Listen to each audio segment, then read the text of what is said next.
अस्सलाम वालेकुम नाज़रीन, सियासत टीवी के प्राइम टाइम में आप सबका तहदील से इस्तकबाल है। मैं हूं फरजान अहमद। सबसे पहले पेश है प्राइम टाइम की headlines.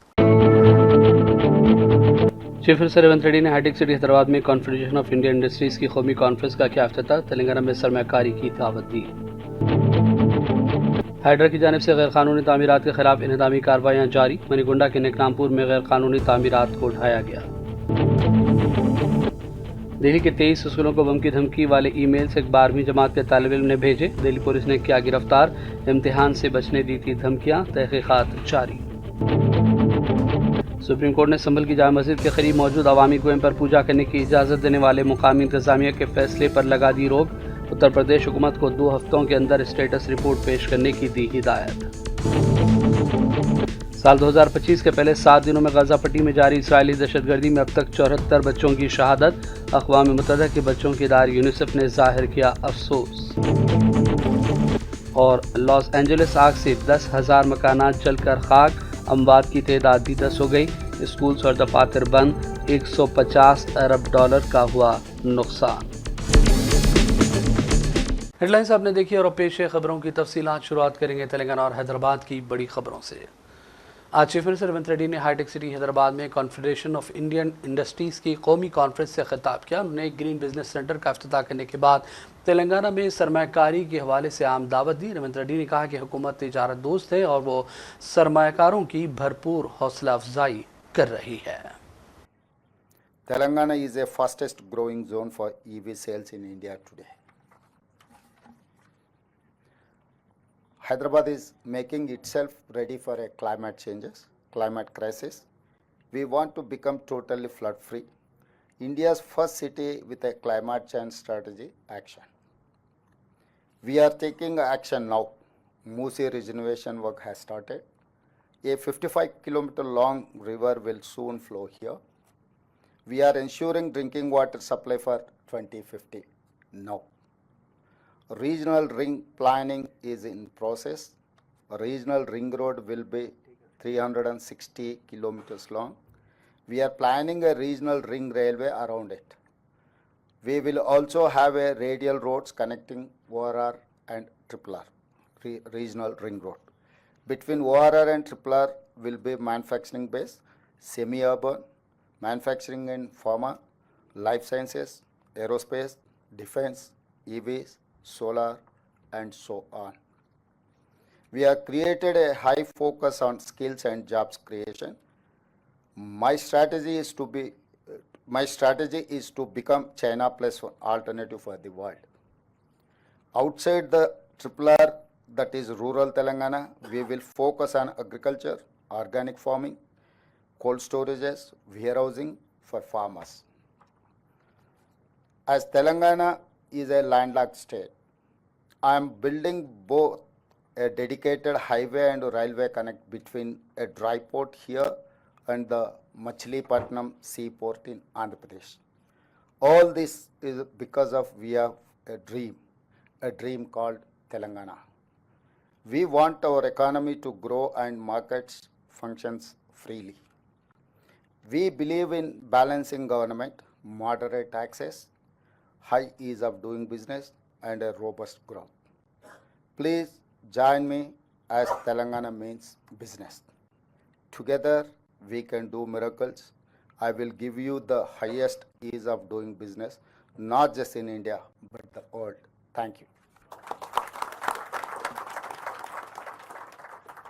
Thank you, Honorable Chief Minister, for your very sharp and visionary chief minister Revanth Reddy को गैर मुल्की दौरे की इजाज़त मिल गई है। तेलंगाना एंटी करप्शन ब्यूरो अदालत ने उन्हें 13 जनवरी से 23 जनवरी तक बैरून मुल्क दौरे की इजाज़त दी। इजाज़त उस वक्त दी गई जब रेवंत रेड्डी ने ओट बराए नोट केस के सिलसिले में अपना पासपोर्ट अदालत में जमा करवाया था। रेवंत रेड्डी ने अदालत से दरख्वास्त की कि वो ब्रिस्बेन, दाउस, ऑस्ट्रेलिया, सिंगापुर और स्विट्ज़रलैंड के दौरों पर जाना चाहते हैं, इसलिए उन्हें इजाज़त दी जाए और पासपोर्ट 6 महीने के लिए वापस किया जाए। अदालत ने उनकी दरख्वास्त को मंजूर कर लिया और हुकाम ने कहा कि वो अपना पासपोर्ट 6 जुलाई तक दोबारा वापस जमा करवा दें। फार्मूला ई रेस मामले में एंटी करप्शन ब्यूरो ने बीआरएस के वर्किंग प्रेसिडेंट केटीआर से लगभग 7 घंटों तक जुमेरात को पूछताछ की थी और हमने इस सिलसिले में आपको तफसीलात से आगाह भी किया था। फार्मूला ई रेसिंग मामले में ब्यूरो ने कंपनी को 55 करोड़ रुपए की अदायगी के हवाले से केटीआर से तफसीली सवालात किए गए, जिसका उन्होंने दावा किया कि उन्होंने इत्मीनान बख्श तरीके से जवाब दिए हैं। इस सिलसिले में मीडिया से बातचीत करते हुए केटीआर ने फिर एक मरतबा कहा है कि वो जाँच में भरपूर ताउन करेंगे क्योंकि उन्होंने कोई गलत काम अंजाम नहीं दिया। जीएचएमसी हदूद में हाइड्रा की जानिब से गैर कानूनी तामीरात के खिलाफ इन्हदामी कार्रवाइयाँ जारी हैं। ताज़ा तौर पर मनीकुंडा के नेकनामपुर में गैर कानूनी तामीरात को हाइड्रा हुक्काम ने ढा दिया है। रिपोर्ट्स के मुताबिक तालाब की अराजी पर नाजायज़ कब्जा करते हुए बड़े पैमाने पर तामीरात की जा रही थी, जिसकी शिकायत मुकामी अफराद ने हाइड्रा कमिश्नर रंगनाथ से की, जिसके बाद रंगनाथ के कमान पर हाइड्रा टीम ने आज जुमे की सुबह सख्त पुलिस बंदोबस्त के दरमियान इन्हदामी कार्रवाई शुरू कर दी। हाइड्रा कमिश्नर ने वाज़ेह कर दिया कि तालाबों और ज़खायर आब पर कब्जा करने वालों को हरगिज़ बख्शा नहीं जाएगा।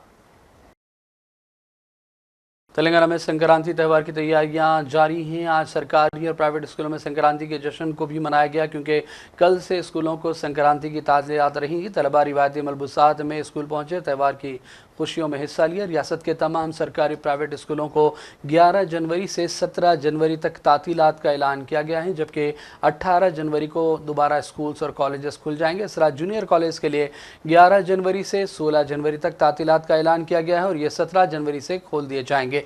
इंटरमीडिएट बोर्ड ने वाज़ेह हिदायत दी है कि तातीलात के दौरान किसी भी सूरत में क्लासेस न ली जाएं। प्राइवेट कॉलेजेस के इंतज़ामिया को ख़ास तौर पर इंतबाह दिया गया कि अगर वो इंटरबोर्ड के उसूलों की खिलाफ वर्जी करेंगे तो उनके खिलाफ कानूनी कार्रवाई की जाएगी। दक्कन प्रोफेशनल कंसल्टेंट्स ने 4 साल कामयाब खिदमात की तकमील के मौके पर रेवेन्यू, इनकम टैक्स और जीएचएमसी के शोबों में अपनी इजाफी खदमात का आगाज़ कर दिया है। एमएलसी आमिर अली खान ने ब्रोचर का इस सिलसिले में रस्म इजरा अंजाम दिया। इस मौके पर Majid Ansari CEO Deccan professional consultant के अलावा मोहम्मद मोइनुद्दीन और अब्दुल रहीम पैनल मेंबर DCP भी मौजूद थे। दक्कन प्रोफेशनल कंसल्टेंट्स के क़याम का मकसद तेलंगाना की अक़लियतों, ख़ासतौर पर मुख्तलिफ ममालिक में रहने वाले NRIs को मुख्तलिफ महकमे जात से अपने मसाइल के हल करवाने के लिए सिंगल विंडो सिस्टम तर्ज का एक प्लेटफॉर्म फराहम करना है। GMR Hyderabad international airport limited ने आज अपने पहले बागबानी शो 2025 की मेज़बानी की। 12 जनवरी तक हॉर्टिकल्चर शो जारी रहेगा। Arrow plaza car park level पर मुसाफिर टर्मिनल बिल्डिंग के करीब इस तकरीब का इफ्तिताह एयरपोर्ट के सीनियर ओहदेदारों ने आज अंजाम दिया।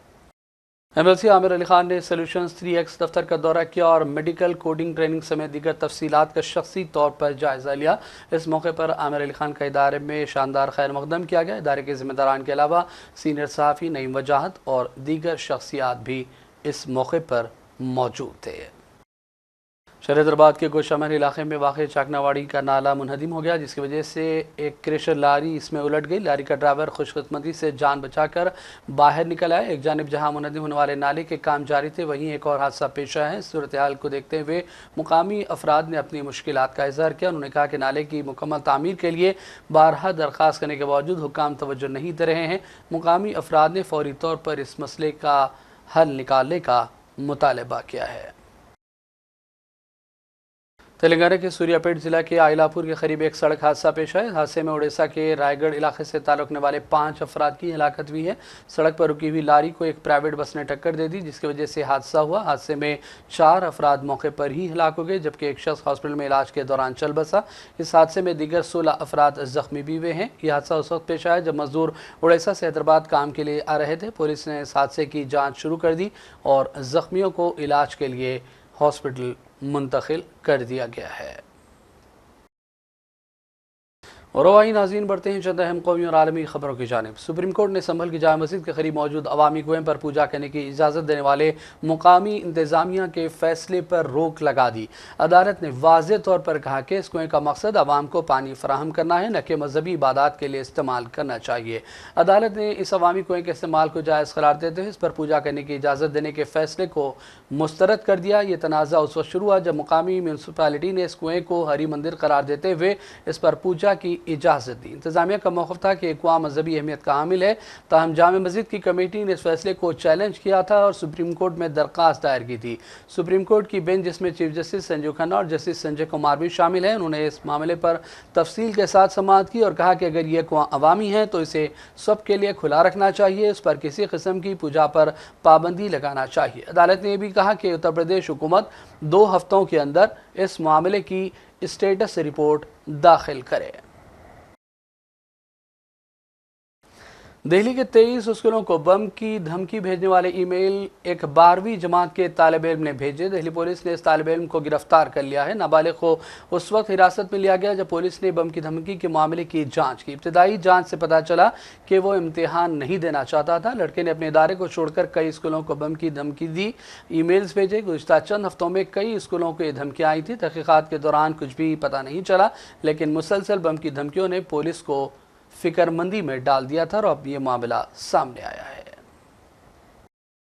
वज़ीर-ए-आज़म नरेंद्र मोदी ने कारोबारी शख्सियत निखिल कामत के आने वाले पॉडकास्ट में अपनी सियासी ज़िंदगी, ज़ाती ख्यालात का इज़हार भी किया। वज़ीर-ए-आज़म मोदी का पहला पॉडकास्ट बताया जा रहा है। एक्स पर निखिल कामत की पोस्ट का जवाब देते हैं मोदी ने लिखा कि मुझे उम्मीद है कि आप सब इससे लुत्फ़ अंदोज़ होंगे। और इस सिलसिले में उन्होंने अपनी पहली मियाद, दूसरी और तीसरी मियाद की कारकर्दगी के हवाले से सवालात भी किए गए थे, जिसका मोदी ने जवाब दिया। आइए देखते हैं इसका एक मुख्तसर सा हिस्सा। और सर, अगर मैं आपसे एक सवाल पूछूं कि एज पीएम आपका सेकंड टर्म फर्स्ट टर्म से कैसे अलग था और अभी थर्ड टर्म सेकंड टर्म से कैसे अलग है? पहली टर्म में तो लोग मुझे भी समझने की कोशिश करते थे और मैं भी दिल्ली को समझने की कोशिश कर रहा था। पहले और दूसरे टर्म में मैं बीते हुए कल के संदर्भ में सोचता था कि पहले यहां थे, अब यहां जाएंगे। पहले इतना होता था, अब इतना करेंगे। तीसरे टर्म में मेरी सोच का दायरा बदल चुका है। मेरा हौसला ज्यादा बुलंद हो चुका है। मेरे सपनों का विस्तार हो चुका है। मेरे अरमान बढ़ते चले जा रहे हैं। कहने का तात्पर्य है कि मुझे 2047 विकसित भारत मतलब कि भाषण नहीं है जी। एक एक चीज को, समस्याओं से मुक्ति, टॉयलेट 100% हो जाना चाहिए, बिजली 100% होनी चाहिए, नल से जल 100% हो जाना चाहिए। सामान्य मानवी को अपनी सरकार से मांगने के लिए भीख मांगनी पड़े क्या? ये कोई अंग्रेजों का राज है क्या? उसका हक है। 100% डिलीवरी होनी चाहिए, 100% लाभार्थियों को होनी चाहिए, 100% बेनिफिट पहुंचने चाहिए। कोई भेदभाव नहीं होगा और वही तो सच्चा सामाजिक न्याय है, वही सच्चा सेक्युलरिज्म है। तो उन चीजों पे मैं बल देता रहता हूं और उसका ड्राइविंग फोर्स है एस्पिरेशनल इंडिया। मेरे लिए एआई का मतलब है एस्पिरेशनल इंडिया। और इसलिए अब मैं सोचता हूं कि मेरा 2047 में यहां है तो मैं 2025 में यहां हूं तो अभी कितना बाकी रहा। पहले सोचता था पहले से कितना आगे ही निकला। अब सोच रहा हूं यहां हूं, कल तक कहां पहुंचूंगा। तो अब मेरे दिमाग में 2047 के संदर्भ में ही मेरी सोच विचार चलता है। तो मेरा तीसरा टर्म 2 टर्म से अनेक गुना अलग है, बिल्कुल बदलाव है और एक बहुत बड़े सपने वाला है। आम आदमी पार्टी लीडर केजरीवाल ने दिल्ली में अमन अमान की सूरत हाल को लेकर मरकज की बीजेपी हुकूमत पर तनकीदें की और आज इस प्रेस कॉन्फ्रेंस में केजरीवाल ने कहा कि बीजेपी ने दिल्ली को जराइम की राजधानी बना दिया, खवातीन का घरों से निकलना मुश्किल हो गया। उन्होंने कहा कि दिल्ली में हर रोज़ डकैती, छीना झपटी और गैंगवार के वाक़यात हो रहे हैं और पुलिस खामोश तमाशाई बनी हुई है। बीजेपी पर तनकीद में उन्होंने कहा कि बीजेपी दिल्ली के लोगों से नफरत करती है। उनकी नफरत की वजह है कि वो पिछले 25 सालों में दिल्ली में इख्तिदार में लौट नहीं सकी। दिल्ली की हुकूमत के लिए जो मसाइल बीजेपी ने पैदा किए वो अफसोसनाक है। आइए देखते हैं केजरीवाल का ये बयान। दिल्ली को भारतीय जनता पार्टी की केंद्र सरकार ने और खासकर अमित शाह जी ने देश की क्राइम कैपिटल बना के रख दिया है। इतने ज़्यादा अपराध हो रहे हैं, इतने ज़्यादा अपराध हो रहे हैं, खुलेआम चोरियां हो रही हैं, डकैती हो रही है, चेन स्नैचिंग हो रही हैं, महिलाओं का घर से निकलना मुश्किल हो गया है, गैंग वॉर हो रहे हैं। लोग बहुत ज़्यादा डरे हुए हैं, लोग अपने आप को बहुत ज़्यादा असुरक्षित महसूस कर रहे हैं।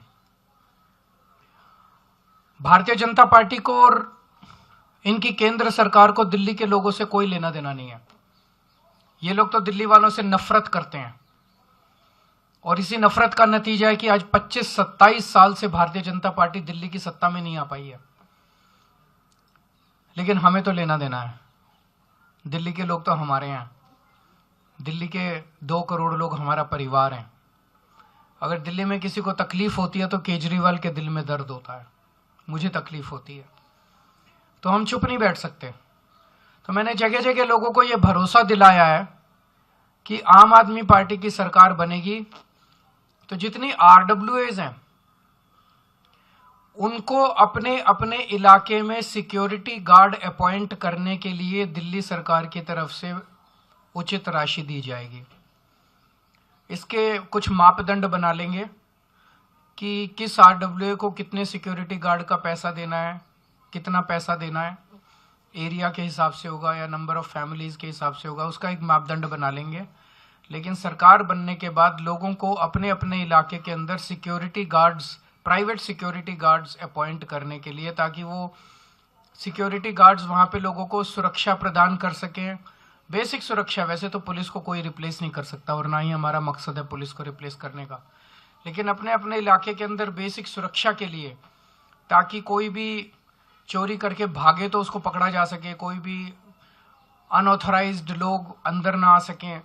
इन सब चीज़ों पे कंट्रोल करने के लिए लोगों को, जैसे हमने पूरी दिल्ली में सीसीटीवी कैमरे लगवाए, अब कोई भी अपराध होता है तो उस सीसीटीवी कैमरे से उस अपराध को कंट्रोल करना आसान हो जाता है, उस अपराधी को पकड़ना आसान हो जाता है। ऐसे ही हम सिक्योरिटी गार्ड आरडब्ल्यूएस के जरिए उनको पैसा देके सिक्योरिटी गार्ड मुहैया कराएंगे। ये भी हमारी एक गारंटी है इस चुनाव के अंदर। अगर आपके कोई एक आध क्वेश्चंस है तो बता दीजिए। बीजेपी धरना पार्टी बन गई है। रोज इनके लिए मैं सोच रहा हूँ एक टेंट लगवा देता हूँ बाहर, मेरे घर के बाहर, और परमानेंटली ये भी 100-200 आदमी वहाँ बिठा दें। रोज बस बैनर बदल लिया करें कि आज इसके लिए धरना कर रहे हैं, आज उसके लिए धरना कर रहे हैं। इनके जैसे झूठे और दोगले लोग नहीं हैं। कल मैं इलेक्शन कमीशन किस लिए गया था? इलेक्शन कमीशन इसलिए गया था, इलेक्शन कमीशन से ये शिकायत करने कि रोहिंग्या का बहाना बना के पूरी दिल्ली के अंदर भारतीय जनता पार्टी पूर्वांचलियों के और दलितों के वोट कटवा रही है। ये खुद ही जेपी नड्डा साहब ने संसद के अंदर कबूल किया था कि हम पूर्वांचली और दलितों के वोट कटवा रहे हैं। कल उसी की शिकायत करने के लिए मैं गया था कि पूर्वांचलियों के वोट कटवा रहे हैं, और ये मेरे ऊपर उल जलूल वो लगा रहे हैं। जितना काम आम आदमी पार्टी ने, जितने एमएलए पूर्वांचल समाज से बनाए, आप देख लो जितनी टिकटें हम देते हैं और जितनी टिकटें ये देते हैं। पूर्वांचल से जितने लोग आते हैं वो कच्ची कॉलोनियों में रहते हैं। कच्ची कॉलोनियों के अंदर 2014 के पहले जीना मुश्किल था, नरक की जिंदगी थी, कीचड़ ही कीचड़ रहता था, कोई विकास नहीं था। सुप्रीम कोर्ट और केंद्र सरकार के ऑर्डर्स के मुताबिक वहां विकास नहीं हो सकता था। कच्ची कॉलोनियों में 90% से ज्यादा लोग पूर्वांचली रहते हैं। मैं भारतीय जनता पार्टी से पूछना चाहता हूं, 10 साल के अंदर आपने कच्ची कॉलोनियों के लिए क्या किया? एक भी सड़क बनवाई इन्होंने? एक भी गली बनवाई इन्होंने पूर्वांचल समाज के लिए? एक भी विकास का काम किया इन्होंने पूरी दिल्ली में? कच्ची, तो हमारे पास इतना पैसा था, इतनी पावर थी, कर देते। दिल्ली की सारी कच्ची कॉलोनियों में सड़कें बनवाई, गलियां बनवाई, सीसीटीवी कैमरे लगवाए, नालियां बनवाई, सीवर के कनेक्शन दिए, पानी की पाइपलाइन डलवाई, अस्पताल बनवाए, मोहल्ला क्लिनिक बनवाए, स्कूल बनवाए, उनको इज्जत और सम्मान की जिंदगी दी है। अक़वाम मुत्तहिदा के बच्चों के इदारे यूनिसेफ ने ऐलान किया कि साल 2025 के पहले 7 दिनों में गाज़ा पट्टी में जराइम इसराइली दहशतगर्दी की वजह से कम 74 बच्चे शहीद हो चुके हैं। इनमें कई ऐसे बच्चे हैं जो इसराइल की जानिब से नामजद करदा महफूज जोनों पर हमलों में शहीद हुए। यूनिसेफ ने कहा कि 26 दिसंबर से अब तक 8 शीरखार और नौज़ायदा बच्चे भी शहीद हुए, जबकि गाज़ा के 10 लाख से ज़्यादा बच्चे आरजी खैमों में यानी कैंप्स में रहते हैं जो कम दर्जे हरारत को बर्दाश्त करने के भी काबिल नहीं है। लेकिन इन सब के बावजूद इसराइल का जुल्म अपनी इंतहा को पहुंचा हुआ है। अमेरिका की रियासत कैलिफोर्निया के शहर लॉस एंजलिस में लगने वाली आग आज भी चौथे दिन जारी रही, जिसने 2000 से ज़्यादा घरों और हज़ारों इमारतों को राख का ढेर बनाया है। फायर फाइटर्स लॉस एंजलिस के इलाके में लगने वाली बड़ी आग पर काबू पाने में अब तक नाकाम रहे हैं। 10 हलाकतों की सरकारी तौर पर तस्दीक हुई है। इस वहशतनाक आग ने लगभग 1,80,000 अफराद को बेघर किया है। आग की वजह से लॉस एंजलिस यूनिफाइड के तमाम स्कूलों और दफातर को आज जुमे के दिन भी बंद रखने का ऐलान किया गया। हालात बेहतर होने तक स्कूलों में क्लासेस नहीं होंगी। मौसम और उसके असरात के बारे में डाटा देने वाली कंपनी ने इस आग से नुकसान का अंदाज़ा $150 अरब लगाया है। लॉस एंजलिस में आग के बाद हॉलीवुड के मुतादिद मशहूर अदाकारों के घरों को भी बड़े पैमाने पर नुकसान पहुंचा है। We wanted to visit the Santa Monica Pier, but we couldn't because of the wildfire, and it's so bad. The Palisade wildfire at first, and now I just got alert on my phone. There's another wildfire, I think, in the Hollywood neighborhood area. It's real people out here going through some real stuff. Right. Real things. Losing their clothes, their life, their family, their pictures, their everything that they have had. और अब आखिर में headlines पर डालेंगे एक और नजर। Chief minister Revanth Reddy ने हाईटेक सिटी हैदराबाद में कॉन्फेडरेशन ऑफ इंडियन इंडस्ट्रीज की कौमी कॉन्फ्रेंस का किया इफ्तिताह। तेलंगाना में सरमायाकारी की दावत दी। हाइड्रा की जानिब से गैर कानूनी तामीरात के खिलाफ इंहदामी कार्रवाइयाँ जारी। मनीकुंडा के नेकनामपुर में गैर कानूनी तामीरात को ढाया गया। दिल्ली के 23 स्कूलों को बम की धमकी वाले ईमेल्स एक 12वीं जमात के तालिब इल्म ने भेजे। दिल्ली पुलिस ने किया गिरफ्तार। इम्तिहान से बचने दी थी धमकियां। तहकीकात जारी। सुप्रीम कोर्ट ने संभल की जामा मस्जिद के करीब मौजूद अवामी कुएं पर पूजा करने की इजाज़त देने वाले मुकामी इंतजामिया के फैसले पर लगा दी रोक। उत्तर प्रदेश हुकूमत को 2 हफ्तों के अंदर स्टेटस रिपोर्ट पेश करने की दी हिदायत। साल 2025 के पहले 7 दिनों में गाज़ा पट्टी में जारी इसराइली दहशतगर्दी में अब तक 74 बच्चों की शहादत। अक़वाम मुत्तहिदा के बच्चों के इदारे यूनिसेफ ने जाहिर किया अफसोस। और लॉस एंजलिस आग से 10,000 मकानात जलकर खाक। अमवात की तादाद भी 10 हो गई। स्कूल्स और दफातर बंद। $150 अरब का हुआ नुकसान। प्राइम टाइम का सिलसिला फिलहाल यही ख़त्म करते हैं। मोहम्मद फरजान अहमद को पूरी टीम के साथ इजाज़त दें। देखते रहिए सियासत टीवी। अल्लाह हाफ़िज़।